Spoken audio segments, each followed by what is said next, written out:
enough for those who surround you, need no funny kind. You can't see what's on my brain, I live inside my mind. Out of space and out of sight, you need me in my line. Need no face, don't need no phonies, no, no, no. Need no snakes, no only homies, down for show. On go, go, go, get a book and get the front and we load up and roll, roll, roll. I got kids, yeah, I got staff, I make a little need more, more, more. I sell records, you sell packs, not on my level, no, no, no. I'm a pop star, I'm a rock star, I'm a winner. Think I'm not hard, you smoke rock, car waste, man, why you dumb? I'm with airline, we on airlines like we on the run. I'm with Tay, girls run up on me, they done. Money line, I'ma run it every time. Give me mine, going up, need no decline. Money line, I'ma run it every time. Give me mine, going up, need no decline. Yeah, yeah, yeah, yeah. Why I check Castro, yeah, and I need my ass. Why I check Castro, yeah, and I need my money line. Why I check Castro, yeah, and I need my money line. Why I check Castro, yeah, and I need my.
For those who surround you, need no funny kind. You can't see what's on my brain, I live inside my mind. Out of space and out of sight, you need me in my line. Need no face, don't need no phone.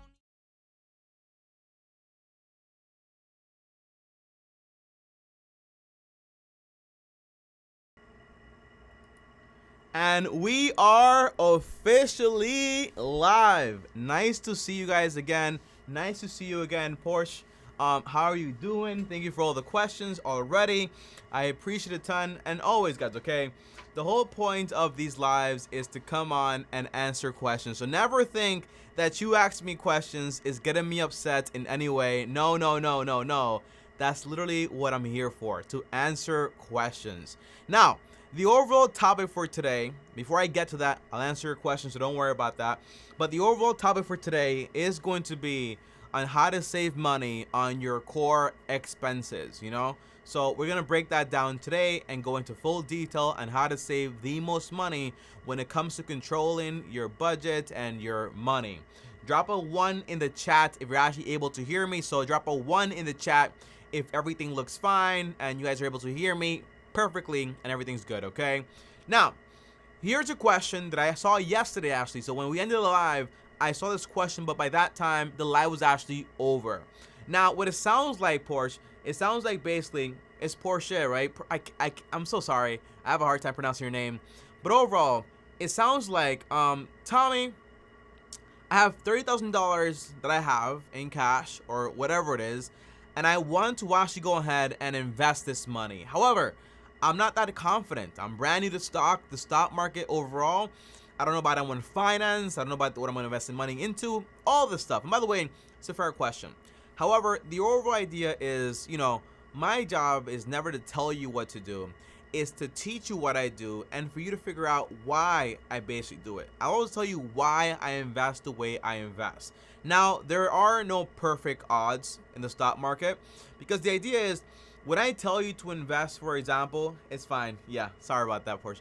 So when I tell you to invest, for example, in the stock market, and by the way, Porsche, I think we have, for example, you and somebody else in this chat. So if you want to join me and talk to me, for example, one-on-one in the Zoom, feel free to actually come on and ask me questions. Remember, you don't have to show your face. So if you're shy, don't worry about it. You don't have to show your face. I see your face just once to make sure you're real and not, for example, like a scam. But by this point, I know exactly who you are, so pretty solid. So if you want to join the Zoom, feel free to join the Zoom, and that way I can kind of have a conversation with you and answer all your questions directly before I get started in the overall topic. The link for the Zoom is up below, up above on the pinned comment. However, the way I invest is, for example, I put money into the S&P 500, into, for example, the international ETFs, into the small cap ETFs, the corporate bonds, the treasury bonds. By the way, corporate means basically I lend money to companies. Treasury means basically I lend money to the government. Then you also have, for example, the real estate REITs. And then lastly, you have, for example, the emerging markets ETF. Now, the idea is, in order for this whole thing to collapse and you basically just go completely broke or whatever, the odds are kind of very low. Because remember, right, in order for that to happen, America, the international market, and everything basically has to go to zero. If that happens, your 30K is not worth anything because the currency won't be worth anything anyway. So that's the whole point. And overall, if I personally had, for example, 30K, hey Tommy, London here. How are you? Nice to meet you, London. Overall, if I had 30K and I wanted to invest that much money, this chair's giving me problems, and invest that much money, the answer is you don't invest all that money at once. That's not the smart thing to do. What you want to do is you want to drip that money into it. Because, for example, if the market right now is like super high, which people do say is high, overvalued or whatever, the answer is you don't want to just dump $30,000 into it, because if it crashes, then you're going to have to wait until this massive recovery. So me personally, what I would do if I had $30,000 and was basically, for example, like my life savings, again, I'm gonna follow the steps, right? So am I debt free except the mortgage? If it's yes, okay. Do I have a full-blown emergency account, 3 to 6 months? If it's yes, then it's okay. Then when we get, for example, to invest in, I'm gonna start dripping this $30,000 into my investments 10% at a time, 10 to 20% at a time. The rest of the money, I'm going to use it towards paying down my mortgage. Remember, building wealth is not just about, for example, the stock market, but it's also lowering your expenses by having no mortgage. So overall, again, become debt-free, except the mortgage, have an emergency account, and then start investing 10-20% of that money every single month into your retirement accounts, meaning your Roth IRA, most likely, because this way you won't really, or for example, the 401k with your employer, which is also just fine.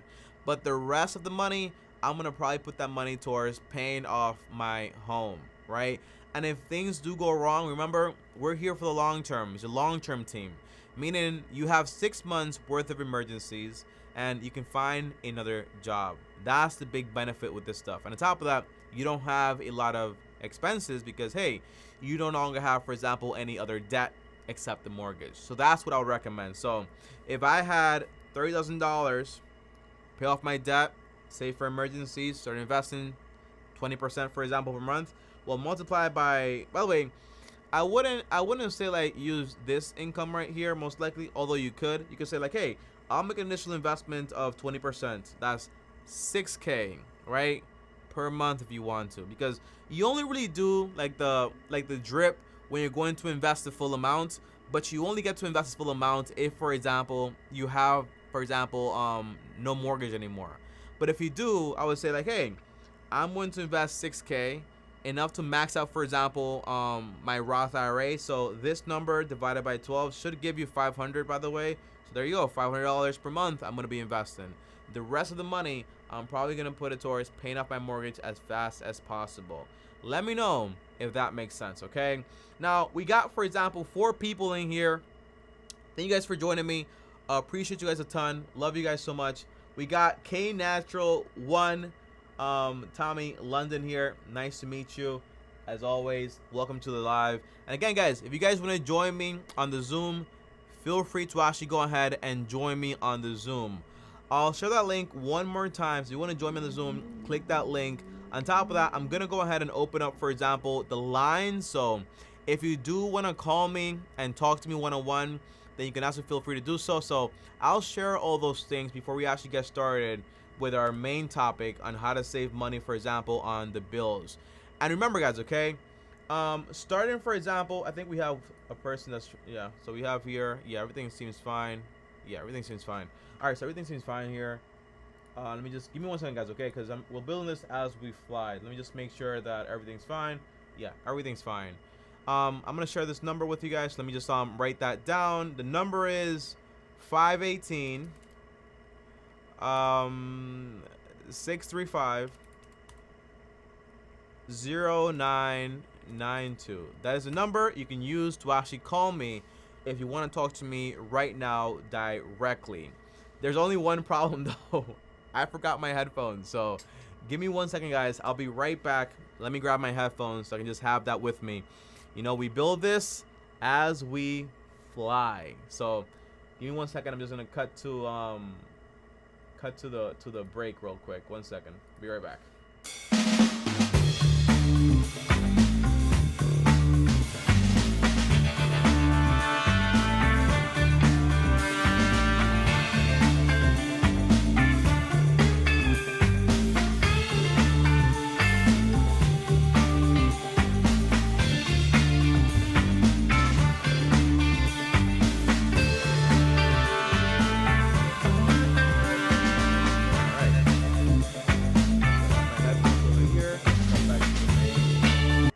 Alright, so we are officially back. Sorry for that break. Just forgot my headphones. So I'm going to go ahead and plug these in. And again, if you guys want to call me and talk to me one-on-one, that is the number you can actually use.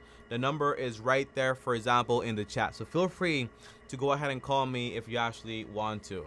However, though, let's get started with this topic if we have no calls just yet.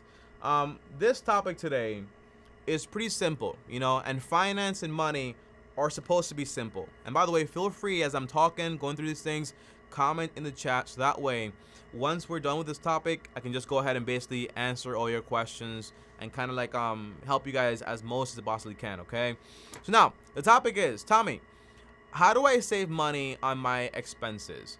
Why is this so important? Because basically, if your goal is to build any type of wealth, the first step is going to be, at some point, at some level, is going to be you have to control your expenditures.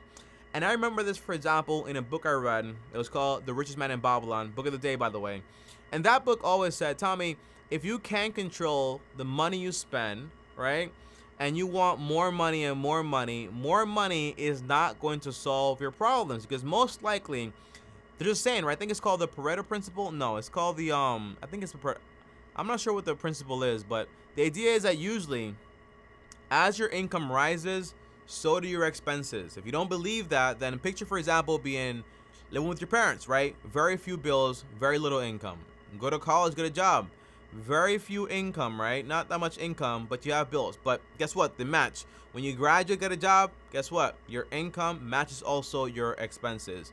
It always follows through. So that's why you have people that win the lottery, 5 years later, they got no money, because automatically they raise their expenses to the level of their newfound income. So that's why it's so important. If you're able to spend less than you make, it's already a very powerful thing that the average person does not do. And that's why, for example, the average American, again, remember guys, okay, the average American does not have even $1,000 in their emergency account. Why is that? Because a lot of us, we can't control our expenditures, or we have our bills are too high. And you might say, well, Tommy, that's because things are too expensive. The answer is, you could say that, but what about your coworker that's able to save money while you're not, right? It doesn't matter, okay? It's not about how much you make, it's about how much you keep. And it's not about, well, this is my life, that's my life. Yes, we all have expenses, all this stuff, but you gotta be able to learn how to manage what you have before you ask for more. It's just common, right? So now, the very first thing is, guys, when it comes to your expenses, there are 4 main things we gotta worry about, right? The 4 main expenses are going to be, for example, I talk about this all the time, there's the 4 walls. You have shelter, utilities, groceries, and transportation.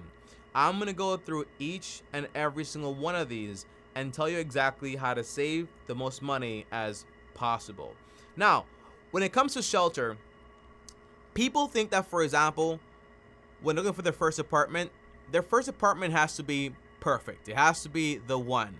Remember, this is not yours, right? You don't actually own anything. And it's also not going to be permanent. So you don't have to get the fanciest apartment ever. I have a friend. He lives in New York, just like I did a few months ago. And he wants an apartment. He wants to move out of his parents' house. And he's literally looking at apartments that cost around $2,200 for a 1-bedroom. I'm like, are you crazy? Are you crazy? So usually people want to get like this perfect apartment. Everything's perfect. Again, forget about that idea. And one very extreme way to save money here is, hey, you move. You know, honest story here. When I first moved here to Puerto Rico, I was being charged around $1,200. It's called a stupid tax because I was very impatient and very stupid. You know, I told the lady that rented me the apartment, she asked me, Tommy, when I first called in, I was like, hey, you have an apartment? She said, yeah, I have one. It's for $900 a month. And I'm like, great, I'm interested. And she's like, well, hold up, I gotta call my husband or whatever. And she calls back, she's like, okay, what's your budget? She says, I say $1,200. She says, well, the price is actually $1,250 now. And I'm like, what? And I was so impatient, and he did it so fast because, again, I was moving and I had my tickets bought and everything else. So I had to go ahead, get that apartment, sign up for a 1-year lease, by the way, which I did break. I'm fine though, don't worry. It's possible to break a lease, so don't think it's like everything's like so crazy. But I went ahead, broke the lease, and I moved out, found another apartment for a good price. So again, if something is way too expensive for you, it is okay to just go ahead and move. On top of that, a very common rule I follow is, whenever you're gonna get an apartment, follow, again, the 33% rule. And by the way, this means if you make $4,000 per month, your budget is multiplied by 0.33, your budget is $1,320. Now, people get this mixed up. When I say the 33% rule, I don't mean max out the rule. If you're able to find a cheaper apartment, go ahead and find it, because although I pay myself this much, for example, like my budget is this much because basically I pay myself like around $4K per month, like for my business, which is great for me, by the way. But the answer is, although I pay myself $4,000 and my budget is this, I only pay $725 here. So if I pay $725 divided by 4,000, what does that mean? It means, hey, I'm only spending, for example, around 18% of my money on rent. And that's awesome because remember, your rent is just somewhere you go to lay low while you save money to purchase your own property or just get your life in order. It's not supposed to be the perfect apartment, well, the perfect furniture ever. That's not what it is whatsoever. Now, another way to save money when it comes to your rent is roommates. And by the way, not just rent, but I mean overall like shelter, whether it's a mortgage, whether it's just renting out, doesn't matter. But for example, having roommates. Now, you have, for example, I have an apartment or I have a home. I get roommates to come help me pay for this property or help me pay the rent. Or if you're looking in a very expensive city, let's say, for example, New York or California, Washington, any of these places, right, that are very, very expensive, what do? Instead of getting your own apartment, you become somebody else's roommates. By the way, there's an app. It's called Roomie, I think. And they do a great job connecting people that want to be roommates. And that way, you save a lot of money. I'd rather pay, for example, $150 a week or $100 a week than pay, for example, $2,000 for an apartment by myself. It just makes no sense. And a lot of times, when you're first starting out, what does this mean? It means you're usually working, right? So all you really need is like, yes, pandemic, you spend a lot of time there, I get it, but most of the times you're at work, you're doing other things, you just go there, basically sleep there. You don't need to have the fanciest apartment ever. So here are some common rules. Don't get a fancy apartment. Make sure the apartment does not cost you that much money relative to your income. So if your apartment is like half your income, that right there is a no-no. Use your apartment to lay low, to save a bunch of money, to buy your own property eventually. That's what I'm doing here, okay? So I love this apartment. It's basically like a 3-bedroom, 2-bathroom, which I paid $725 for, which I'm very grateful for. But overall, next year, I'm going to be like, yo, peace out, because I'm going to buy my own property, because I saved the money to be able to buy my own property. But imagine, for example, I say, hey, I'm coming to Puerto Rico. I'm going to rent in the most expensive place. I'm going to pay $2,000. $3,000, $4,000. It's stupid, right? And then when it's time to buy my own property, I'm like, I don't got the money, right? I spent it all on rent. Not that smart. Don't do it. Don't do it. Don't do it. And remember, this is not permanent.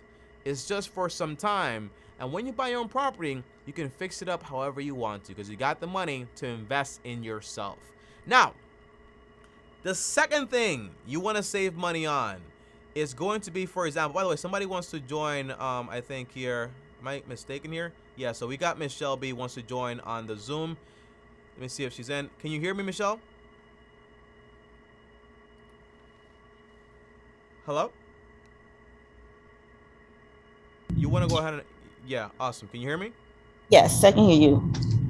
All right, so give me 1 second here. All right, guys, so let's take a little break there and let's go over to the Zoom because, as always, priority is always on helping you guys. So just to have everything confirmed, so you can see me, this is Tommy. Let me see your face. Like, you don't have to show your face on YouTube, but let me make sure you're a real person and all that good stuff. Let's see. So just to have everything confirmed. Let me see. Start video. You wanna take, okay, awesome. You wanna take me off the Zoom? I mean, what's it called, the live? Because it's gonna be like a double loop. Oh, so yeah, you wanna pause that. All right, great. Okay, so Michelle, how can I help you? Yes, I followed your savings goal calculator. Awesome. So I have up 30,000 saved up. Okay.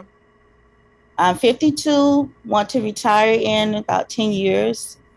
52, and your goal is to retire in 10 years. Yes. And I live in Miami, Florida. So it's very expensive here. Okay. So using your, no, I own my home. You own it? No mortgage? No mortgage. Awesome. Thank you. Congratulations. That's rare, by the way. Extremely rare. Thank you, Tommy. Okay. So you make how much money per month net? I'll say 3,000. Okay. And your goal, and what are your expenses? My expenses are, I have a Toyota Camry used. I know you said that was one of the So you have other things debt. that I don't have any car debt. You have no debt, no credit card debt, no personal loan debt, no credit, no No nothing, right? credit card debt because I've been preparing so that when I got close to retirement, I could use that money for investing. Hold up. You said what? You've been preparing for what? I've been preparing for this time so that in 10 years, when I retire, I won't have any debt. Okay. I've been So slowly like paying off my credit cards. I owed a lot at the beginning, how but much I do you owe worked on now? nothing because I don't charge anymore. Awesome. I You stopped stop you charging. stop playing the game. So Yes, I that's do. good. Okay, so it sounds like you're doing great right now. You don't really spend that much money because okay, so shelter costs, you have no mortgage, which is awesome. It's just basically insurance and maintenance. Right. Utilities, pretty sure Insurance. that's pretty low. You have groceries, you don't go crazy with that, right? You're not a foodie? I try to follow what you said. Sometimes I go over because you said I remember 200 a month. Yeah, but that's relative. You know, that's like a common rule. So it's more like Okay. if you're 52 years old, you're making $3,000. If you spend $250, $300, I'm not mad at you. That's fine. Okay, don't worry about that. You have such awesome ideas. I'm so happy I finally got through to talk to you. Yeah, you're always welcome. Thank you so much. So, and you also transportation, right? And your car is fully paid off. Yes, I have a Just used Toyota Camry. I've had it awesome. now about 10 years, and I plan on just driving it until the wheels fall off. Awesome. Yo, Yeah. awesome. So proud of you. So, if I were you, right, when you calculated, for example, when you went to the calculator and you're trying to figure out exactly what's your goal exactly, how much money do you want to have by the time you turn retirement? My goal, because I have the annuity, which I know you mentioned that you didn't really care for annuities, but I did that before. So Mm-hmm. I invested quite a bit with the annuity, which is too late for me to do anything about that. Mm-hmm. That was like about 90K. So in 10 years, I'll get about 5,000. A year. 5,000 is a pension annuity. Yeah. So I'll get like 5K. It's A, guaranteed a year, right? right. Okay. 5K a year. So that's why I'm interested now in doing. I have no experience with the stock market. So I'm very anxious about investing because I know you said with the M1 Finance, they do the dynamic rebalancing. Mm-hmm. And I'm just anxious about the stock market because Do you know what that means?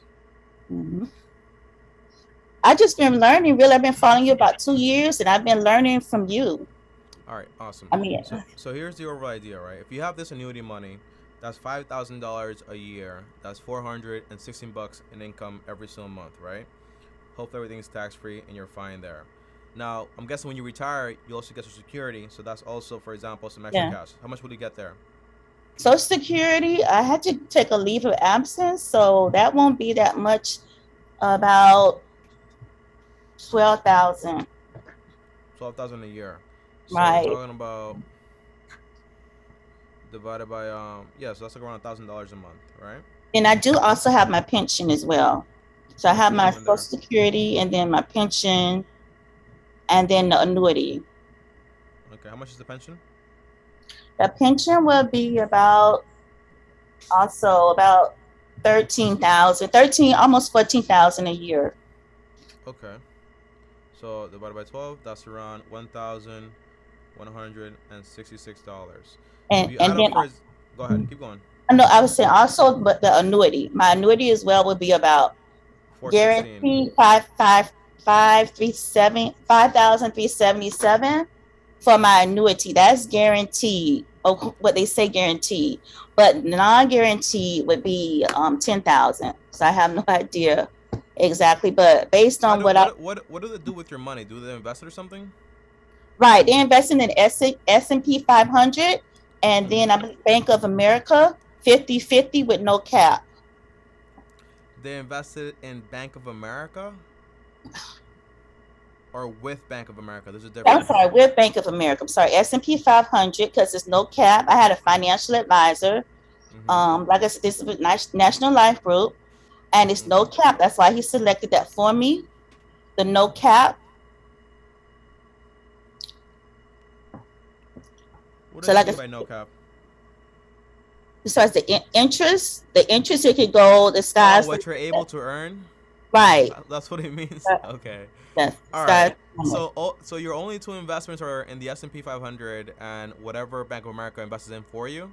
Yes, he did 50-50. Okay. So let So me ask you a that's question. When you put money into this annuity, how much did you start investing per month? no, I did a lump sum. Okay. How much did you invest in a lump sum? A lump sum of 100. $100,000? Yes. You invested $100,000 to these people? Yes. Where do you get that money from? I've been blessed. I had which I want to get into, but I've been blessed. My family, which is sort of a sad situation. Let's just say, I don't know Someone how passed away? yes, yes. All right. So look, right? Here's the problem, okay? And for example, you got into this annuity, $100,000. They're guaranteeing $5,000. That's 5% on your money a year, by the way, Hmm. right? You understand that? So, are you? Is there like a counter here? Like you're able to like get out of this thing or no? Like it's just like boom, you're in it. That's it. I could, but it would be expensive, like withdrawal rate. Withdrawal rate. What would be the expense?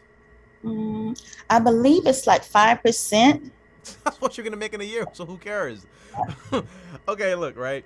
If you're on the stream right now, you don't have to be in the stream, right? But I'm gonna go ahead and run the math here and run the numbers for you, so you can actually break everything down. Here's why I say this annuity sucks, right? You're getting, for example, 5% on your money. If you invest, for example, in this portfolio, on average, it makes 8 to 12%. Just in dividends, you get paid around 2%, right? So we're talking about that's like 10%, 12% on a very, very good year. Now, this means, for example, if I were to go, well, right here on the phone, if I have $100,000, right? Michelle, I'm able to just go ahead and save $5,000, pay him that fee, so now I have my $100,000 back in my pocket.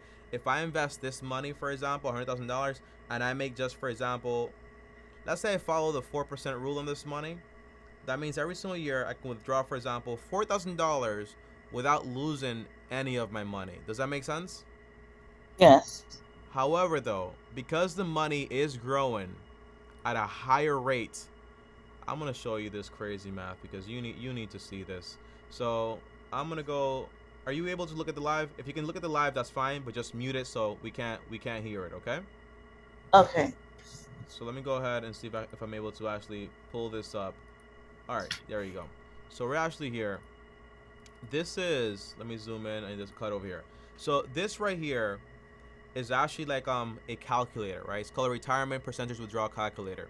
And what it does is it tells you if you're withdrawing money, at what rate is your money going to grow while you still take money out, right? So let's say you want to retire in 10 years. So I put 10 in there. Let's say you're going to be in retirement, if God allows it, for the next 30 years or whatever. So now you're like 100 years old. So now that's 30 years. On top of that, what is the average return rate of your money? Let's just say, let's go on the low end. Let's say 8%. On average annual inflation rate, let's go high on that. Let's say 3%. How much money will you have when you retire? Let's say you'll have $100,000, right? Because that's what you actually have.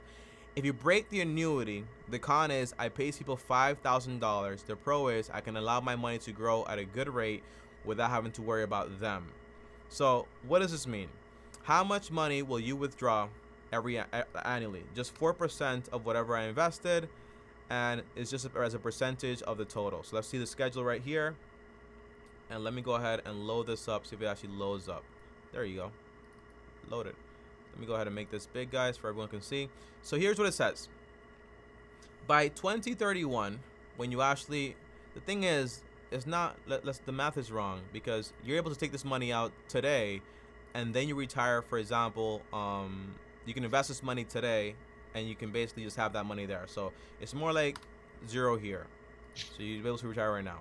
So here's the right math over here. Let's pull this up. This means if you do this, right, on year in 2021, your money, right, you'll take out $4,000, and your money is going to grow by around $7,680. So you'll have an extra like $103,000 in there. In the next, for example, 10 years, when you actually retire by 2031, you'll have in that account around $145,000. Does that make sense? Yes. So your money keeps growing and growing. By the way, what happens when you die with this annuity? I have beneficiaries. Beneficiaries, so they inherit it. So they inherit the full amount that's left over. How does it work? Whatever is left over. Whatever's left over. And the annuity is for the rest of your life, or is it, for example, for a fixed amount of time? No, it's for the rest of my life. Okay. So look, right? By 10 years from now, 2031, you'll have $145,000, right? 10 years after that, you'll have, for example, $210,000. 10 years after that, let's say, for example, it's your last year in this world or whatever, you'll leave, for example, your family like around $330,000. You see what I'm saying? So the Yes. annuity is cool.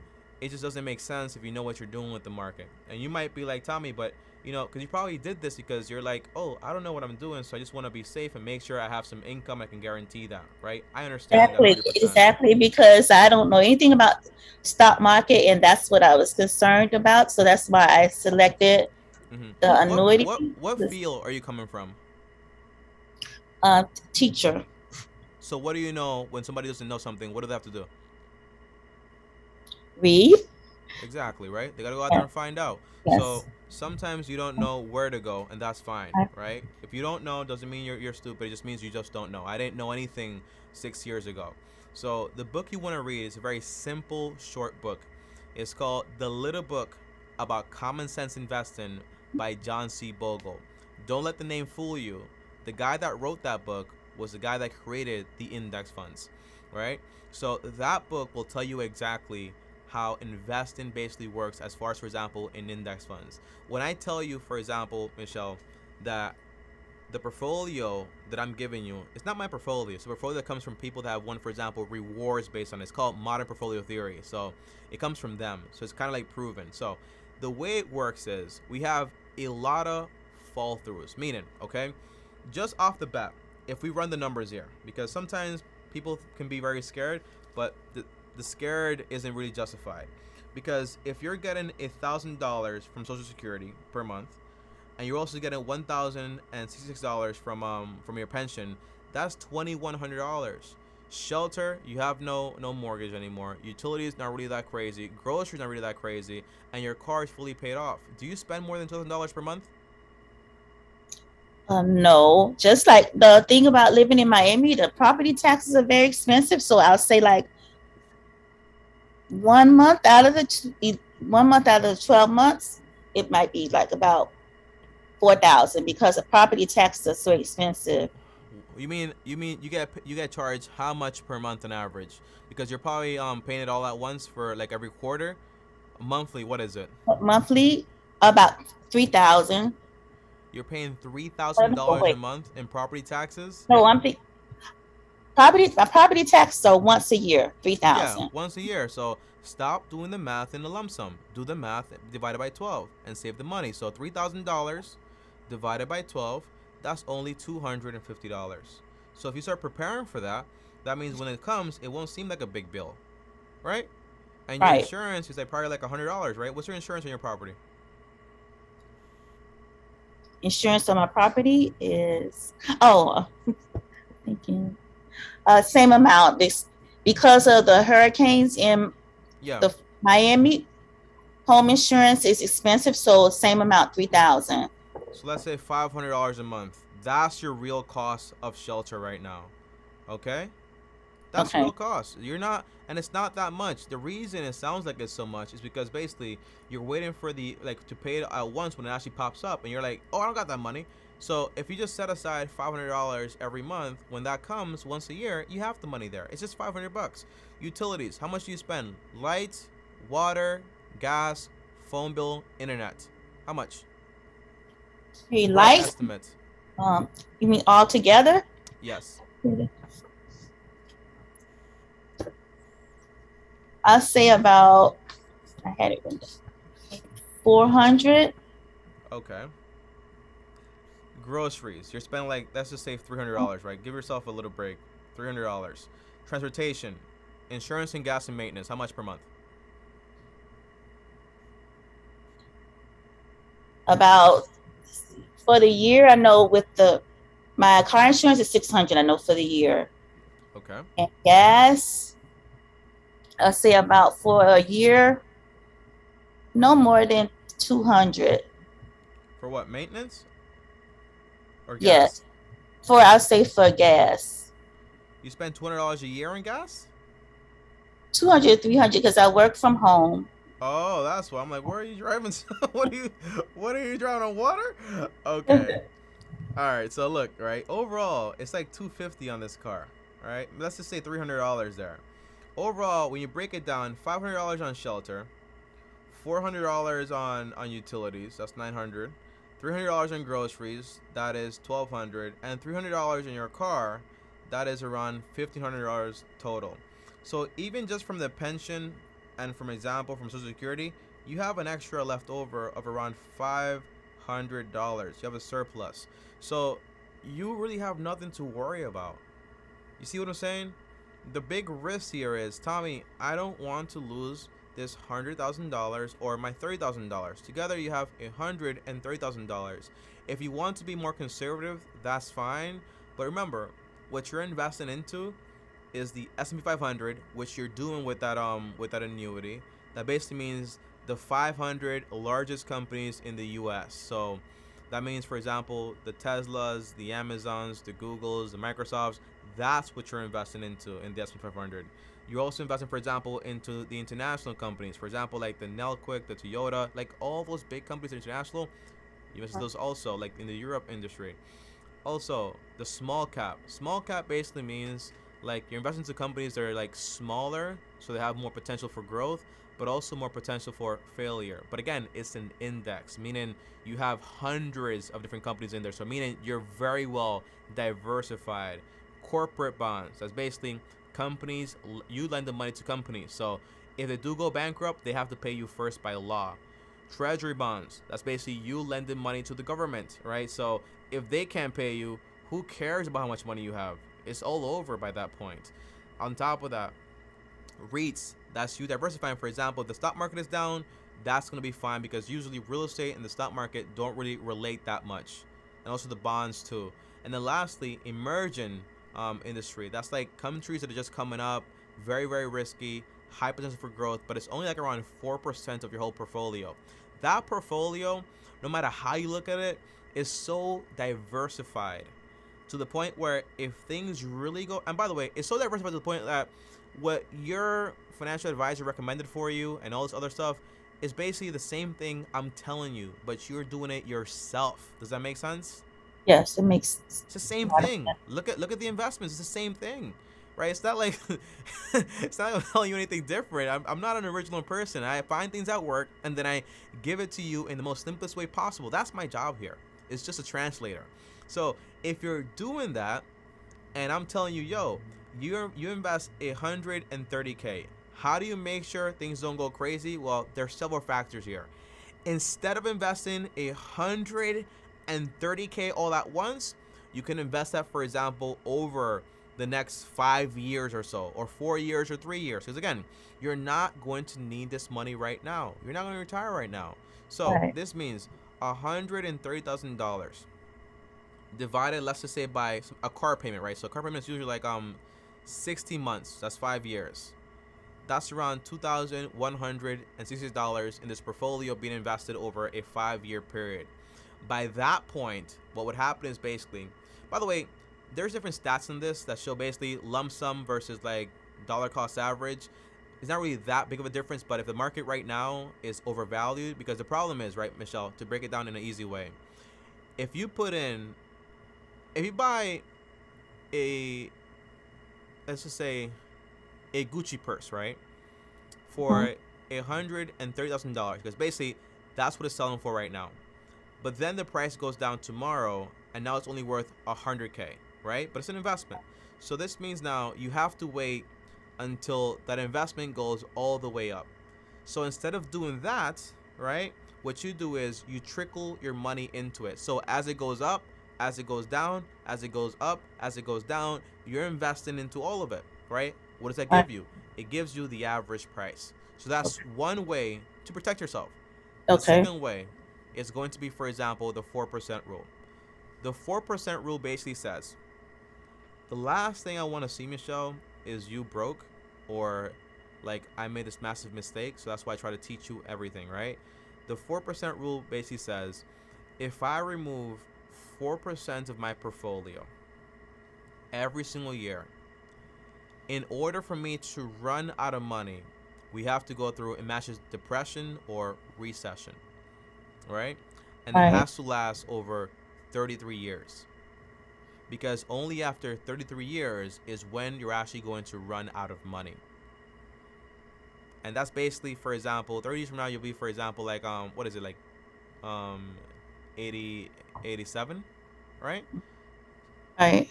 So it's like, what are the odds that's gonna happen? It happened, for example, back in the 1926, I think it was. That's like 25 years. But like the odds are very, very low. And it's not like you're not only investing, for example, that's like your only egg, because in reality, you also have like your pension and your Social Security, right? So you're never really gonna need that money. That money's just gonna keep growing and growing and growing and growing, and that's just like icing on the cake. Does that make sense? It makes sense. I have a question, Tommy, about the dynamic rebalancing. Okay. Do you explain that? So that's the way that we protect ourselves also, right? Because the portfolio I share with you, for example, in M1 Finance, is a portfolio that has a perfect balance. So it might be like 10% here, 10% here, 38% here, 4% here. You notice that if you ever check it out? Yes, I did the calculator, the one that you just showed. Mm-hmm. I follow everything you said, take notes and everything. Okay, awesome. So the big problem is, in economics, you have industries that grow, for example, at a faster rate. So one year you might have, for example, the stock market is blowing up. So all of a sudden, your portfolio goes from 80% stocks and 20% bonds to now it goes to, for example, 90% stocks and 10% bonds, because the stocks has just been growing and growing so much to the point where it's just overtaking your whole portfolio. Now that's great, but the problem is that if you do have a crash, you're heavily leveraged on one side. That's not what you want. So rebalancing, in a sense, is just selling the stocks or investments that are overweight because they have too much money in them, and using that same money to buy the ones that are basically underweight. That's all you're doing to bring back the balance. Now, naturally, what happens here is that you always sell at the perfect time, because whenever you sell, you're selling high. Whenever you're buying low. How is this possible? Because you're selling, it's because one part of your portfolio is doing great. So guess what? You're selling that at a high point because it's overvalued, right? So you sell there, use that money to buy the other ones that are basically underweight. Why are they underweight? Because basically they're selling for a low price. So when you buy there, you're also buying at a discount. Now, the problem with this is usually that it does incur taxes because you are selling, right? Doesn't matter. You're selling. If you have capital gains on that, you will get taxed. So what M1 Finance basically does is they do dynamic rebalancing. It's a fancy word to say that whenever you invest, for example, $1,000, they invest that money accordingly. So meaning, if they see that these investors over here are overweight, they don't invest into those. They invest into the ones that are underweight. So naturally, over time, as you keep investing, it brings your portfolio back to a normal standard of what you actually wanted, back to 80-20. That's what it does. And that way, you never have to sell. Does that make sense? That makes sense. I was anxious about that part because I thought that I would have to do that. Yeah, but even if you do, right, don't get anxious about anything. Even if you do, M1 Finance is just one button, right? It's just like you click rebalance and it does it for you automatically, just like that. If you ever have, because if you, for example, if you're doing dynamic rebalancing, it works great as long as you're putting more and more money into it. But if you get to a point where basically your investments are growing at such a high rate and you can't invest that much money to keep up with it, in reality, it's fine to rebalance every 18 months, which is fine. It's just like one button. It's not like a big deal. It's just it's like a good thing that you're actually doing. It's like cutting the weeds to allow the flowers to actually grow.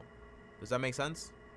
Yeah, so inside the app is something that you select when you Yes. get to rebalance.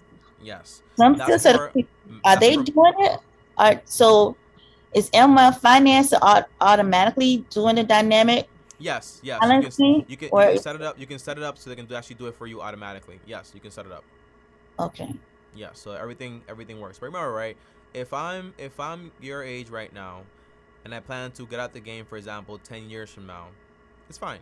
But I'm gonna keep investing, for example, into my retirement accounts. M1 Finance potentially is going to be, if you get out of this annuity, which you can, right? Because you told me that you pay that $5,000 and you use that, and then you use that $100,000, you can put it into M1 Finance and just basically drip it into your investments step by step. Because remember, if your money grows at 8%, that's $8,000. But in reality, you're going to take out 4%. So you're going to have more and more money. By the way, there was one more thing I didn't show you here, because there's another way to actually use the 4% rule. Because what I did was I took 4% of 100K no matter what the amount was. But if I wanted to, I could take 4% of the initial total, like the new total. So that means every single year, if your investments are basically growing, so is your passive income amount. So I'm gonna go back and cut into the live so you can actually see this. So over here, we're back over here, right? You get to retire. You're gonna use this money 0 years from now. You're gonna be retired for 30 years if God allows it. Average return is 8%. Average annual inflation 3%. Amount of money is $100,000. But the difference is, it's not going to be as a percentage of initial total, but it's going to be, for example, as a percentage of annual beginning balance. Meaning, if I invest $100,000, but I just made 8%, that's an extra $8,000. I take 4% from that $108,000, not from the $100,000. That way, I get more money, basically. Does that make sense? Repeat that again. So, for example, you can use the 4% rule in different ways, right? The first way is you take 4%.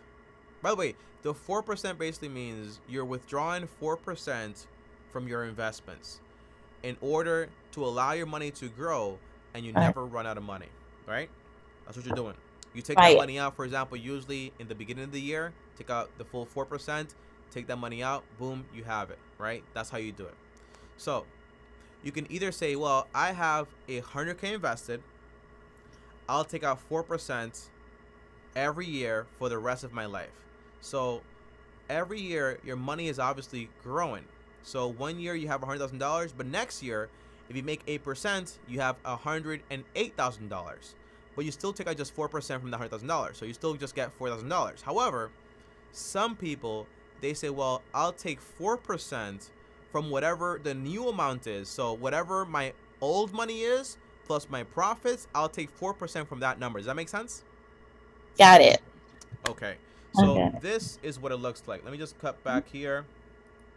So this right here is what it actually looks like. So if I click here as a percentage of the annual beginning balance, and I show you guys this, it says, well, your first year you get 4,000. Second year you get 4,100. Third year you get 4,300. Then 4,600. Then, for example, by year 10, you're getting an extra, for example, $5,741. 10 years from then, you get $7,948, which is basically every year you get to get more and more money.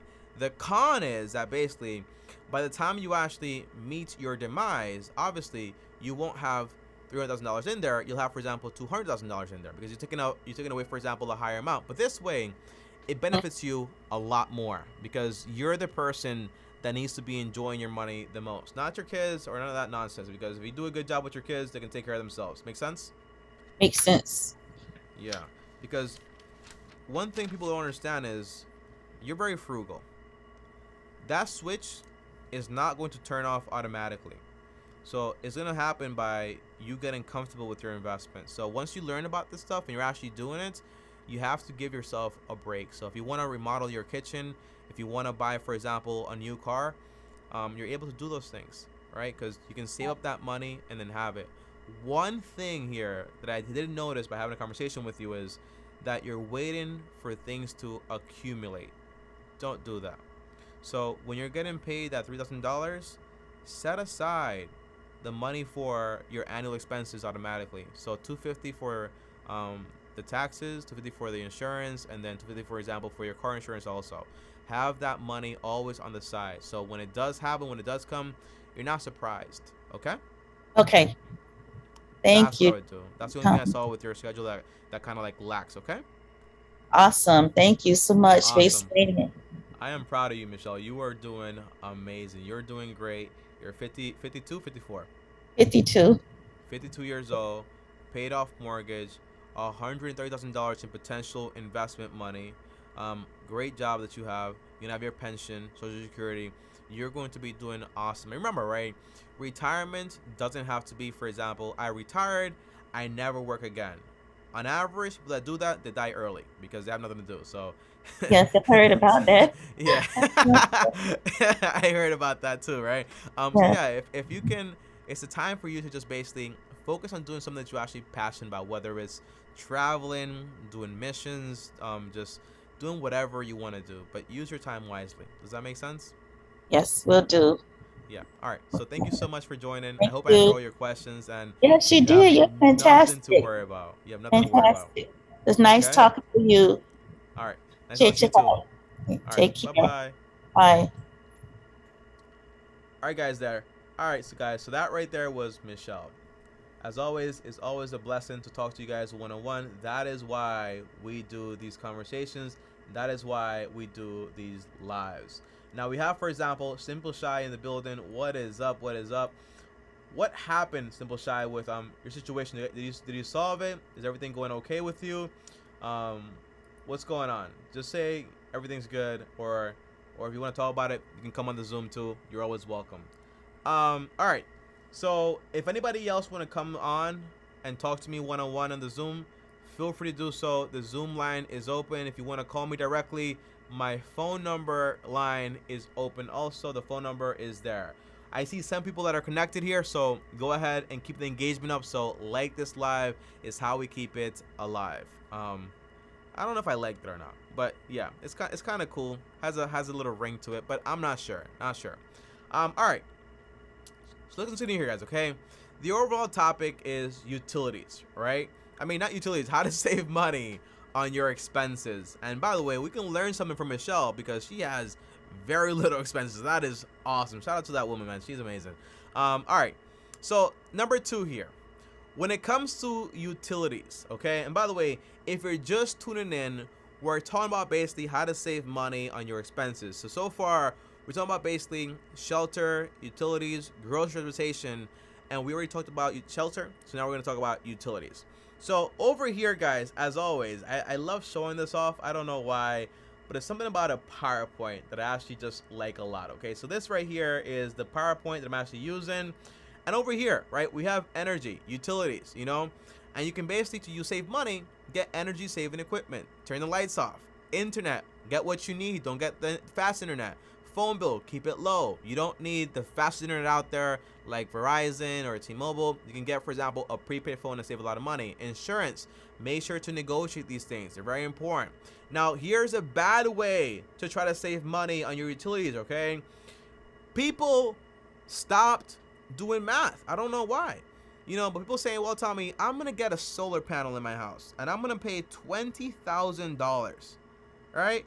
$20,000, or I'm going to get like a Tesla solar battery or whatever it is, solar battery pack for $10,000. The answer is make sure the math makes sense, okay? It's not that simple to say, well, this solar panel is an investment, it's going to make me money. It's not that simple, okay? Make sure the math makes sense. Or people that basically say, hey, I'm going to go ahead and buy a fridge for $5,000 to save money on my electricity bill. It's stupid, okay? Don't do things like that. They make no sense, okay? And also, be careful buying things that lead to other expenses. What do I mean, okay? If you buy a Tesla, Well, now you need a plug for your Tesla. And you also need, for example, like the battery pack in your house for the Tesla, right? Or if you buy an iPhone, now you need some AirPods. Then you need, for example, like an iPad, a MacBook. Be careful buying things that lead to you, for example, buying other things, okay? Or you bought some pretty cool sneakers. Well, now you need a t-shirt for it, some jeans for it. Your nails need to be done or whatever, right? There's so many things. So just be careful buying things that get you to spend more money. It's like, you know when they used to tell you that that certain things you do are like gateway things. It's kind of like certain things you buy are also gateway expenses. Like they lead to other ones. You want to be very careful with this stuff. Now, this third thing we want to save money on is going to be, yes, groceries. And all my foodies must hate me because of this, okay? But I am not a fan of spending $1,000 on food per month per person. It's just so stupid, okay? And people say, well, Tommy, I'm a vegan, or I'm vegetarian, I'm pescatarian, I'm vegetarian, whatever it is. So that's why I spend so much money. The answer is, it's fake news. I've started eating like more vegan stuff, and in reality, it's not that expensive at all, okay? Not at all. People tend to eat a lot out, and that's why I spend so much money. But some ways to save money on your grocery bill is going to be get a wholesale club membership, Sam's Club, Costco, BJ's. It's just a great way to buy things in bulk and basically save a lot of money. Today I spent $169 in the grocery store. I bought enough chicken, salmon, and cod for example, the next month and a half. Like I just have a lot of it, okay? Because you buy it in bulk. You know, you buy like one chicken breast here for like $4, and you're like, haha, this is good. It's like one meal, bro. Like $4 per meal. It's kind of crazy, right? So no, don't do that. Buy things in bulk. It's gonna help you out a lot. Also, if you're broke and you got a problem with money, maybe it's not the best idea to go out there and basically eat out every single day. You know, $20 3 times a week. That's $60 times 4. That's going to be around, if I'm not mistaken, around $240, isn't it? Let me just double check the math here. So 60 times 4 should be $240. Yeah, it is $240, right? So that money adds up, you know. So $240 here plus the groceries and all this stuff, it adds up, it adds up, it adds up. Okay. By the way, it's not permanent. Eventually, once you're financially free, you can spend a lot more money. But when you're broke, you gotta have priorities, you know. I saw this show, you know, this show on, what's it called, on Millennial Money, and it was this couple, and they'll spend like $1,000 per month on food. I'm like, for what? Like, for what are you buying? You know what I mean? Like, it's ridiculous. It's ridiculous. And people think that, for example, higher quality or higher price always means like higher quality. It's not true. All my food, every bit of it that I bought today for $169 is fully organic, no antibiotics, grass-fed, wild caught, all the fancy nicknames you want to call it, and I'm gonna basically use that for the next like month and a half. Okay, now if I go, for example, to a restaurant to order some salmon, bro, it's like $20.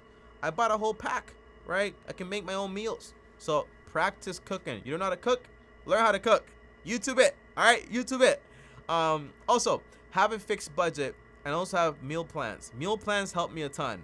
Whenever I cook, I make food for like at least 3 days. 3 days to 4 days. Usually the protein, I don't cook it most of the time, but sometimes I do. But protein is usually pretty simple to actually just cook. Like I'm talking about like the chicken, you can just make it like 5 minutes, so no big deal there. So yeah, cook at home. It's a pretty good way to actually do it. Don't spend too much money on that stuff, man. It's a big waste of money. And by the way, guys, keep going ahead and comment in the chat so I can answer your questions and everything like that. Now, the fourth thing to save money on is going to be on transportation. And by the way, if you notice here, I could have put anything here. I could have put, for example, a Lamborghini, a Bugatti, but most people don't go broke buying those things. They go broke buying like the Toyotas and the Hondas and the Mazdas, like the 2022 versions. And they're like, why am I broke? Because you spent $700 in your car. That's why you're broke. You know what I mean? That's where your money's going. Like spending $700 in your car. Michelle spends $250. That lady is going to be doing great. Great, great, great. Now, overall, what do you want to do here? You want to buy a used vehicle, right? So this gives you, for example, a 50% discount right off the bat, because what? Cars are depreciating assets. So when you buy a 5-year-old model, you get usually a 30 to 50% discount. 3 to 5 years, you're gonna be just fine. Get it checked out by a mechanic. But Tommy, it's an old car, I don't want to buy it. Get the mechanic to check it. Every new car becomes old, so cars are reliable. Doesn't matter if you buy it used. And also remember, this is temporary. Eventually, you'll get to buy the car you want to buy, but financing it and hoping things work out, not a good idea. I have, for example, let's just call him, for example, an uncle, and his car payment is more than his mortgage payment. It's ridiculously stupid. Don't do that. Also, when you have a car, remember, it's machinery, it is equipment. Things break down, meaning, for example, you have to save money for when things go wrong. Have a sinking fund for it. My average rule is have at least $2,000 on the side for this car, or $3,000, because usually the big expenses are like $3,000. But again, if you maintain this car as if it was new, like, you know, like when you first get something, you take care of it. Don't sit there, wash your feet or whatever before you enter my car, or change the oil so often, right? Get your car checked out. If you do that, it'll last you a lot longer. My car just told me today, well, 3 days ago, Tommy, maintenance required soon. So what am I gonna do? I'm gonna take it to the advanced auto, what is it called? Advanced auto parts, and basically get a checkup, and also just get the oil change and whatever it basically needs.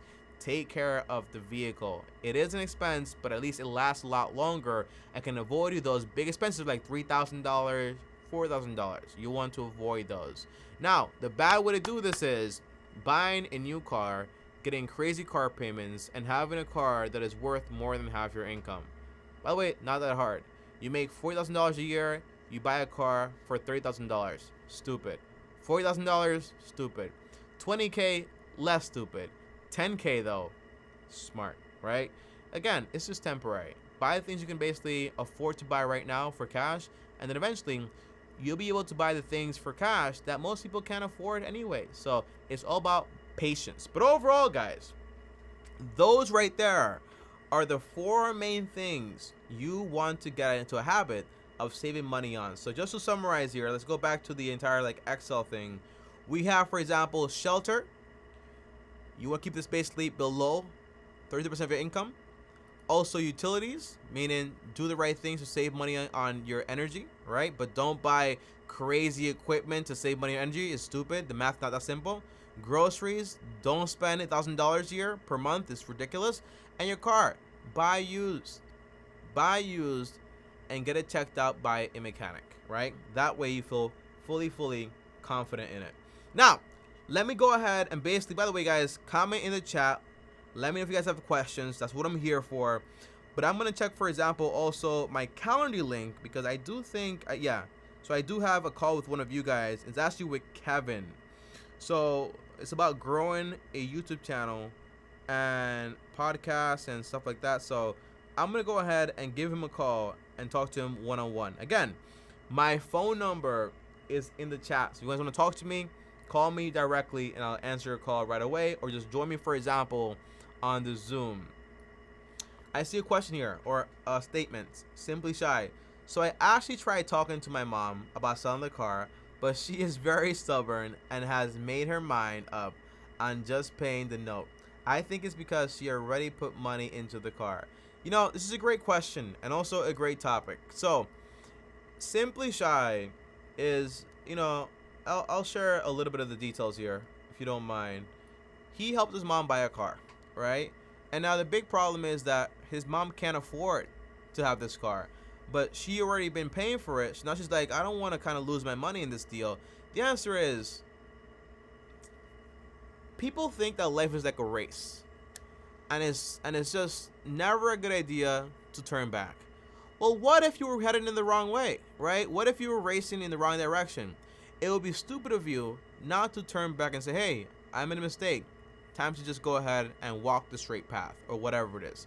That's the whole idea there. So don't be afraid if you made a mistake. And again, it'll cost you like $5,000, $3,000, but at least you won't have a crazy car payment.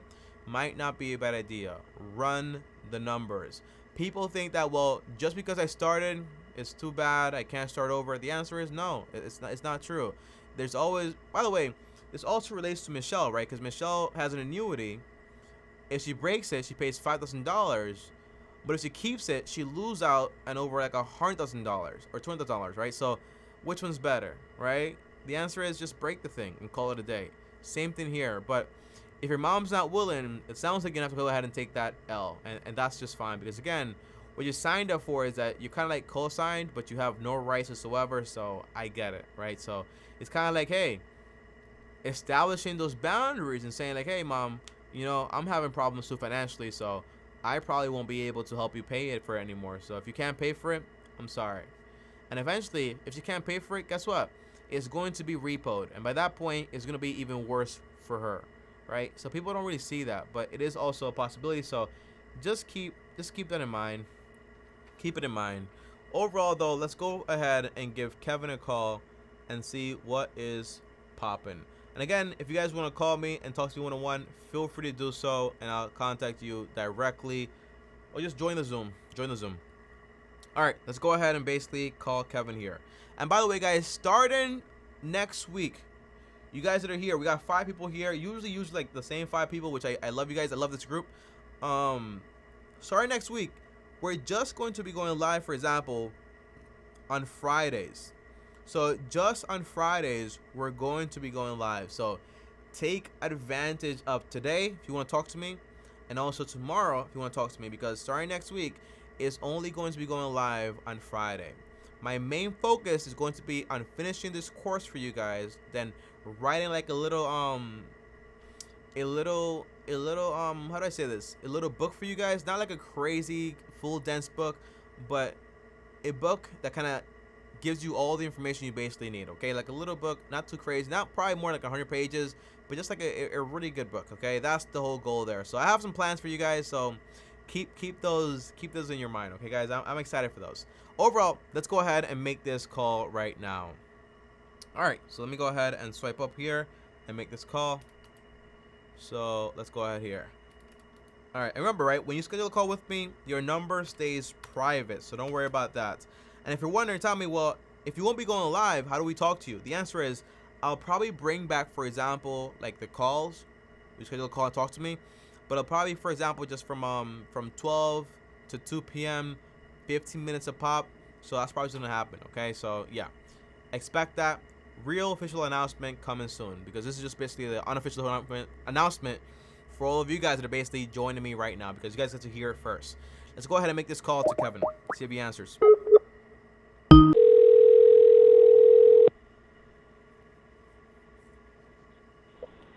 Hello? Hello? Is this Kevin? Yes, this is Kevin speaking. Hey, Kevin, this is Tommy Bryson. How are you? Oh, I'm doing good. How's it going? I'm doing good, man. Just want you to know that this call is live, okay? Okay. All right. I wanted to make sure. I'm sorry. I thought it was 4:45. It's 4:45, but we might be ending this live soon, so that's why I'm calling in early to kind of like get your questions in now. Okay, that's fine. Yeah, I can go right into it now. You want me to go right into the questions now? Yeah, just go ahead. How can I help? Okay, yes. So my first question I wanted to know is, I with my YouTube channel, it's mostly based on financial literacy, and I work in financial planning, and the whole reason of why I wanted to create the channel is to just build credibility around my financial planning. So I wanted to kind of get your tips on for someone that's trying to be, I guess I'm trying to just perfect my expertise on what I know in my field, and just trying to build credibility with my audience. What are some recommendations that I can do to kind of help grow and blend that with a financial planning practice? Okay, so I would go ahead and read a book. It's called 1,000 Superfans by Pat Flynn. Okay. Pat Second, Flynn. Yeah, Pat Flynn. 1,000 Superfans by Pat Flynn. Second is, what you're doing is leveraging YouTube to help you grow your client base in your business, or kind of become like a reputable person that people actually want to sign up with, right? That's the whole concept? Exactly. To do business with. Yep, exactly. Yep. Yeah, so the best way that I would do that if I was you, Kevin, would be basically, hey, I'm gonna start making content, solving problems and helping people. And then the idea is not to have like a scarcity mindset, saying like, well, if I give them the answer, how am I guaranteed to get them as a client? The answer is, well, if you help someone, you give them the answer, everything they basically need, they're able to go ahead and basically call you when they need, for example, like a more like direct help, or just to help you basically manage the whole thing. Does that make sense? Basically, you start by giving people value. Once they find your Yep. channel through value, whether it's 10 people, 20 people, you're able to say, hey, well, all right, great. You watch my channel, then that basically leads into a relationship, which then leads into, for example, them becoming a client, because you have the rapport building stage, then you have the trust earning, and then you have finally like the funnel, then you go through the sale. Does that make sense? Yes, it does. Yep, that makes a lot of sense. So I guess my next question is, and I actually have listened to some of your other callers. I have a friend named Timothy Williams, a great friend of mine. We grew up in the same city, and I love some of the advice you gave him with just being able to use different channels, and not trying, because you were trying to describe it as, it's more of like watching TV. So you don't want to have everything mixed into one. Yeah. And I think one challenge that I'm facing is I have a podcast as well, where I talk about financial content, and I also have guests that come on that work in various different industries. And I don't necessarily want to have to, I guess, start over, with having to create a whole nother channel, because I feel that I have seen a lot of people successful where they'll create micro content. So they'll do their podcast, and then they'll take like a short form of content out of that podcast, and they'll put it on the YouTube, but they'll still release, like they'll take the main highlights, but they'll still post like the whole video of what they did on the podcast. Okay, all right. So pause. So what you're describing is basically you have one main channel that has the full episode podcast, and then you have, for example, the highlight channel, which is separate. That has, for example, all the highlights of the main parts of the whole thing. Now, if you're doing, for example, like a main channel, as far as, for example, like more like just answering finance questions, then you have like the podcast, and you have the podcast highlights. It's still like relevant to like the same thing. And in reality, like when you have a podcast, you can basically schedule like a lot of people for the same day, and you have, if you're uploading, for example, once a week, 10 guests equal, for example, 10 weeks. Not really that much work, right? So that's that. And on top of that, if you have like an hour conversation with someone, have a topic list, right, of all those questions. That way, if you can get out of 1 hour, at least like a question every minute or whatever, that's 10 questions per podcast. That's like 10 days, right? So it's like it keeps building up and building up and building up. So every podcast leads to having 10 highlights. Every podcast is for 1 week. You schedule them together, you bulk them up, and you can upload. The other channel, you kind of just go ahead and basically build it up also just answering finance questions. Now, the main thing is, right, you can't worry about numbers. Yes, I recommend you get, for example, YouTube books also to figure out the algorithm, how it works. But the answer is, how much do you charge as a financial planner if I wanted to be your client? So for financial, I work more from the perspective of I work with a company. So clients come to me. So it's not more of me basing my, it's not to that level yet where I'm actually charging. Clients mostly come to me, and that's all done through the company. They have their set Are you doing amount. commissions? Are you doing commissions, or are you actually a financial planner? So it's not commission either. We get bonuses, but it's more based off of, we have a book of clients that we have to call out to, but they come. You said, am I to what? Are you a fiduciary? Yeah, I'm in the process of becoming a fiduciary advisor. I'm taking licensing, different licenses for that right now. I'm in the process of that right now. All right, awesome. Look, whatever. So it sounds like you're just gonna be getting clients to funnel into this company, because yes, there has to be like a competition clause in your contract. Is there not? Competition clause, yes, there is. Yeah, it definitely is. So yeah, so you have to be careful here, right? Because the answer is, if you do try to do this and take on clients, potentially get fired and sued. If you do try to do this and have people just go to that company directly, you'll basically just be getting like a tiny amount of money of what you actually do deserve. So potentially what you could do is just help people, maybe have a course and like help them that way. If you want to like manage their investments, which is fine, you can do that through the company. But again, it's understanding that those people are going to go through the company first, then through you potentially. It's just a commission check, but it's not really like the full amount for yourself. Does that make sense? Yeah, it does. Um, and just to kind of give more clarity, I do plan to do my own thing, so I am very By the way, careful by with the that. way, Um, by the way, I just said like your first name, so give no more details about who you are, where you work. This is a live call. The last thing I want to see is you get in trouble or anything like that. Okay, so feel free to speak, but keep in okay, mind, keep your identity anonymous. Okay. Sorry, keep going. You want to I make appreciate that. your own thing. Yeah, yeah. So I definitely want to do my own thing, and I guess the whole reason for the channel is to kind of build like plant seeds for people that I could potentially do business with. But by no means I'm not trying to come off as really trying to sell and bringing them into the company, because I do understand the fiduciary standpoint of that. You do have to you have to be careful. It's a fine line with that. So Yeah. I guess just specifically with the YouTube, another thing I thought of that I wanted to get your opinion on is really what is the best way to really grow like your subscribers. I can kind of give you a background of where I stand now, No, it's fine. but It's I guess fine. It's fine. I'll tell you this, right? You're trying to become a fiduciary, right? So what are you doing?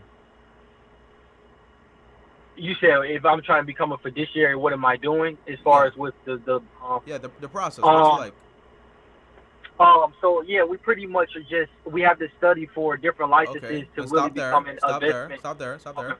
So that means you go Okay. out there, you read the books on YouTube, right?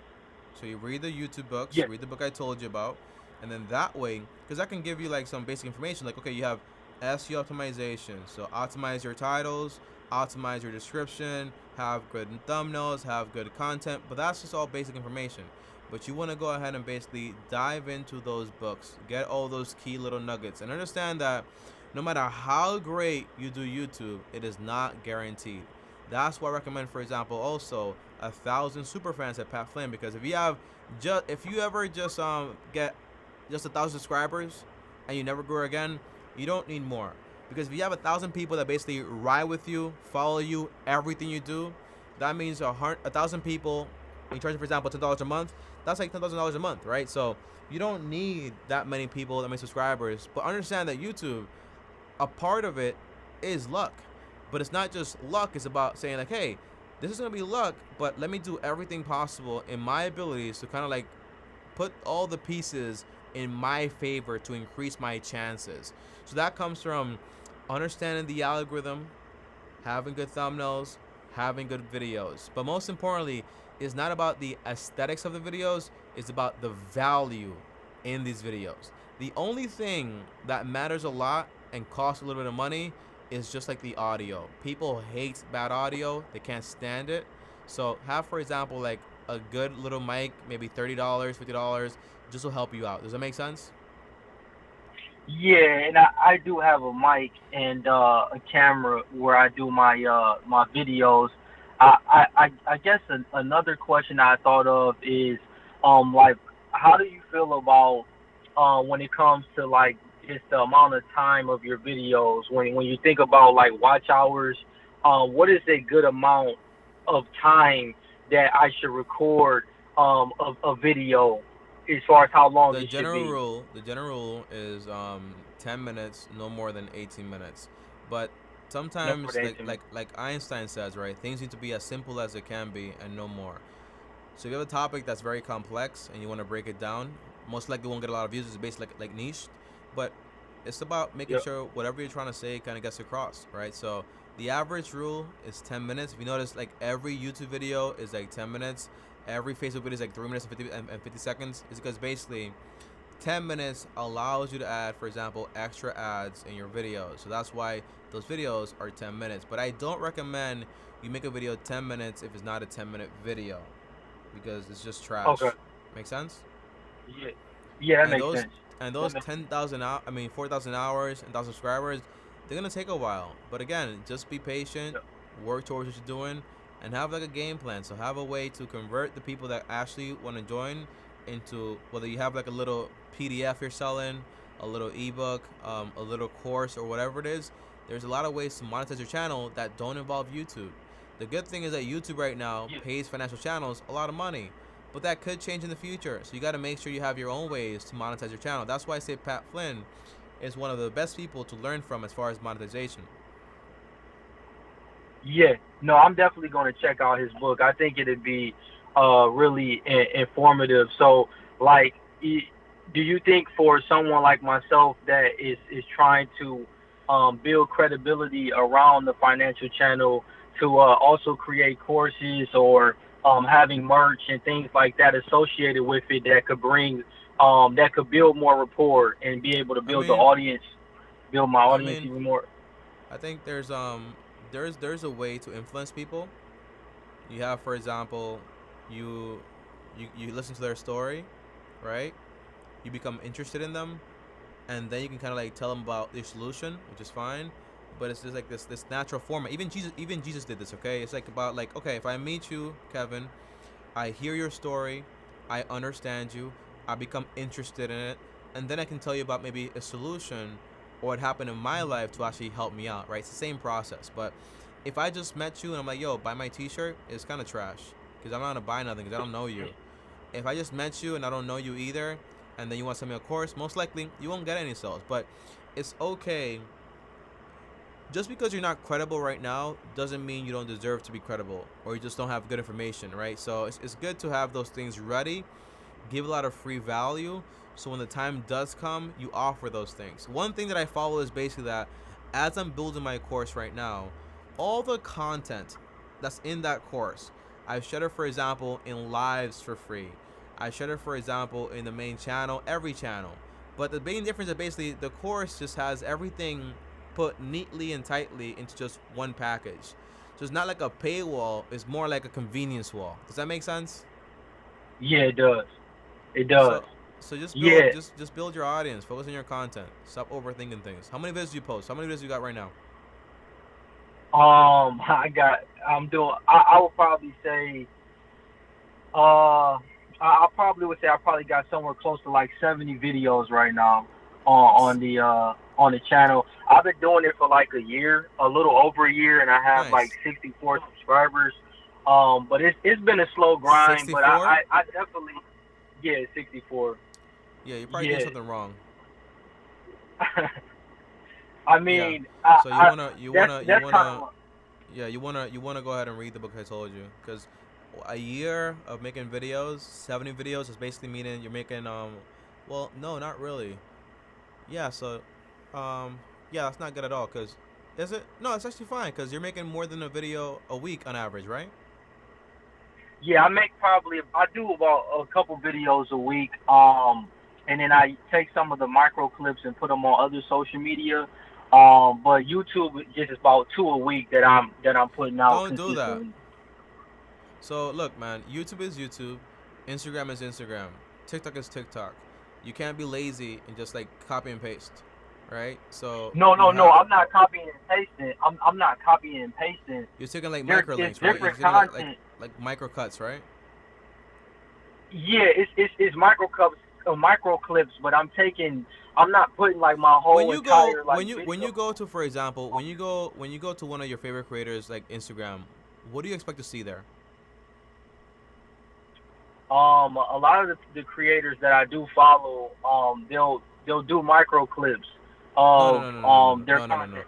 I'm telling you, what do you expect to see there? I mean, what I expect to see is just great quality content. Them just talking about, whatever I have an interest in wanting to learn, about whatever topic that I'm, researching about. What I expect to see is usually another side to you, right? Maybe like a little bit more personal. So when I go to Graham's channel, there's none of that microclip nonsense. It's just more like, it's like those little like moments in time that he captures. Same thing. Like Gary Vee's like a little bit more different, but remember, right? Gary Vee has a whole machine behind him. Minority Mindset's doing that also, but a lot of financial channels, a lot of those guys just have, for example, like Instagram-based content, right? They're not like trying to like exploit Instagram, which you could, by the way, but I recommend highly, right? Just make make content for content, right? So make when you are Gary V, you can have, for example, an hour meeting, chop it up, chop it up, chop it up, because you're Gary V, so people are gonna watch whatever you do. But when you're first getting started, you kind of have to try just a little harder. Meaning, if you're gonna be doing YouTube, you make that YouTube exclusive content. Then you also go on Instagram, you make that Instagram exclusive content, that TikTok exclusive content, and it's hard work, right? But it gets you to be more effective, right? Does that make I see sense? what you're saying. Yeah, it does. So That's just what I so would do. just so I can try a different strategy here. So you're saying if I do a 10-minute YouTube video, let's say I'm just talking about like investing What I'm in the saying stock is, market. this conversation is not going to go anywhere. What I'm saying is, you have to read those books. There's something that you're missing, and you're not going to get it from this call, because this call is just a very simplistic way of me pointing you into the right direction, right? So you got to go ahead. You got to wait before there's a book that I actually read on YouTube. I got it here on my Audible account. It's a great book. Give me a second. Let me pull it up for you so I can give it to you. Okay. The book is called, let me see, it's called YouTube Secrets by Sean Cannell, Benji Travis. It's a great book on YouTube, man. You just want to, one of the creators that helped me a lot was, I took a course by Graham Stephan, his YouTube course. I took a course by Sunny, it's like a lady, and she did a great job too. I read the books by Gary Vee also, read the books by Pat Flynn, read the book on YouTube Secrets. All those things kind of help you, you know? What you're going to get, for example, from like 30 hours of like reading those books versus what I'm going to give you in this call right here, it's just not going to be the same. So that's why I rather point you in the right direction. So just points of action for you. I would start reading those books today. As far as my channel, I'm going to see exactly what my competitors are doing and try to do like a better version of them. Remember to include your personality in the videos. Ask people to actually subscribe to your channel. Be yourself. You know, that's very important. And sometimes it's like hard because you kind of have like this this corporate thing going on, but be yourself. People, there's so many channels out there, bro, right? Nothing special about me or you. It's just that since we are individuals, that's what makes our channel special. Make sense? Yeah, it makes sense. It makes That's sense. what I would do. As far as like the podcast channel, start batching your content. So maybe I'll pause right now and get like 10 more interviews. Once I have those, I start uploading them, for example, once a week. But now I have 10 weeks worth of content, and I have, for example, a massive head start. So that's always coming out. As you keep growing and growing and growing, learn to delegate, because as you delegate, you can get an editor to do a lot of the work for you that you basically don't want to do, which gives you more time to do the work that you actually do want to do. Is actually very important, like making content. Okay? Yep, that's the plan. Okay, brother. Any more questions? No, that'll do it. I appreciate your time so much. I appreciate you, man. Again, Kevin, thanks for calling in. Always feel free to call in again. I'm happy to see you kind of like learning and seeking the knowledge. So that's awesome. And see you later. Welcome to the long-term team. That's good. Same to you. All right, peace out. All right, guys. So that right there was Kevin. And you know, one thing I always try to do is basically keep you guys. People come here sometimes and want to talk about their jobs, how they're maybe not that happy. I always say, yo, keep yourself private, because this is a live show. Who knows who the heck watches my channel, and who knows who the heck is actually going to find you, right? So very, very, very important to keep yourself private. On top of that, one thing is, you know, life is not like McDonald's, bro. This is not a microwave. It's not a t-shirt. It's not going to fit you right away. You're not going to be done with a hot pocket in 2 minutes over here. Success takes time. So my job is always to point you in the right direction.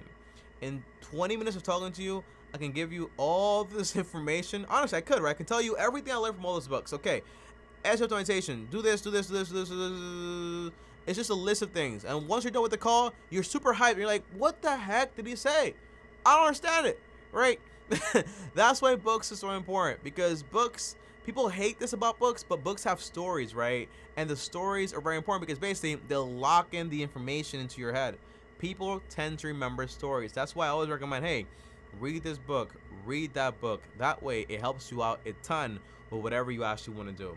Guys, I'm seeing, for example, by the way, great conversation so far. So we had a conversation with Michelle today, one with Kevin. one was simply here on the chat. Any more questions, comment down below, let me know. I'll give you guys a little break here. Comment your questions in the chat. If you want to join me in the Zoom link is up there. If you want to call me directly, feel free to actually go ahead and call me. I'll share the link again, and I'm basically going to go on my little like 2-minute break, come back. If there are questions, I'll answer them. If there are not questions, I'm out, right? Because the goal here is to help as much as I can, but not to be here for the sake of being here.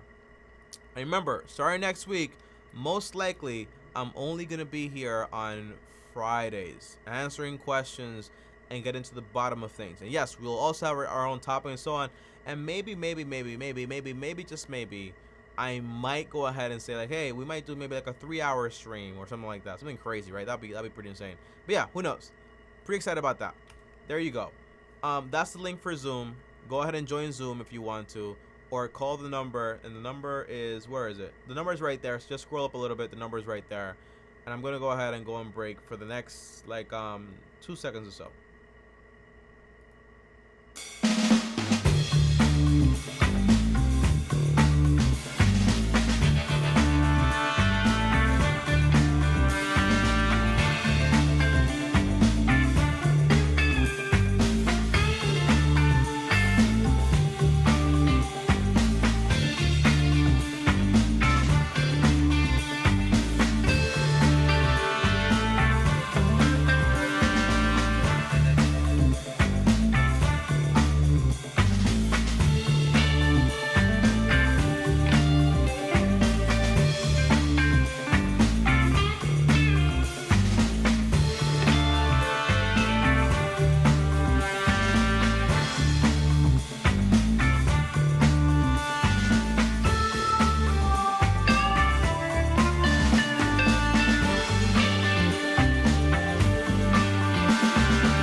All right, so we are back.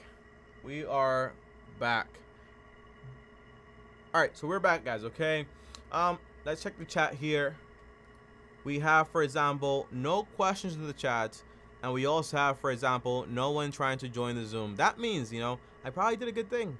Okay, thank you, Tommy, for the investment advice. I really appreciate you, Michelle. Really appreciate you a ton. Thank you for being for trusting me and actually coming on the channel and actually listening to everything. Okay, that's awesome. Do you think it's better to start a business on Amazon or eBay? The answer is, when you're trying something, try both. Both. I did eBay with drop shipping. I did eBay with my personal items, and not just flipping items. eBay is great. If you want to do Amazon, there are people out there that are very successful. For example, I have a friend. Her name is Jasmine Bautista, right? Look up on YouTube, Jasmine Bautista.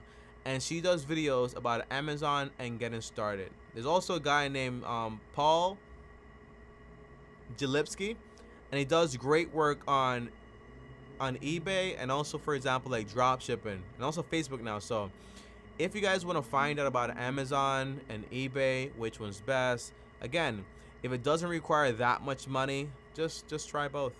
Just try both. I know eBay is fairly like low, less than $200. And Amazon might be a little bit more money, but again, just try both and see which one works best for you. That would be my best advice. Not either or, but both. I remember, for example, in this book I read, it was called, the very first book I read, by the way, on finance is called The Millionaire Mind by Edgar T. Hart. It was the very first book I ever read. And in the book, he said, the millionaire always thinks both when it's actually possible. So when it comes to business, should I do this or do that?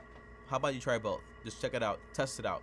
Not to say you do both forever, but I'm saying you might try both. See which one works best, and then you can say, hey, I'm gonna pivot over to this or pivot over to that. Okay, so Is it better to start a business on Amazon or eBay? The answer is going to be just try both and see how it works. Any more questions, guys? Let me know. Comment in the chat. Let me know. That's what I'm here for. Or, for example, join me on the Zoom and let me know what is up. I'm going to give you guys, for example, 30 seconds. So 30 seconds to get some more questions here. If we don't have any more questions, then officially I am out. After this, head into the gym, get my second workout in, and start preparing for my meal preps for tomorrow, preparing for my day tomorrow. So preparation is a big part of success. By the way, some things I've started doing, for example, implemented in my day, is just having, for example, when I wake up, I pray, I have my affirmations that I say. I thought it was very corny, by the way, but it works. I go to the gym first thing in the morning. I wake up at 5 a.m., by the way. I come back home, join a meeting with my church, and then I go into my work phase, and then I can take a break, eat, and a bunch of other things, okay? But yeah, having like a little structure in your day is going to be highly helpful. D. John A. Jones, thank you for asking me that question. Appreciate it a ton. Guys, officially, we are done here for the day. No more questions. Love you guys a ton. Thanks for joining me again. Michelle, again, love you so much. We got Simply Shy. Love you so much. Love you guys so much, man. Appreciate you guys a ton.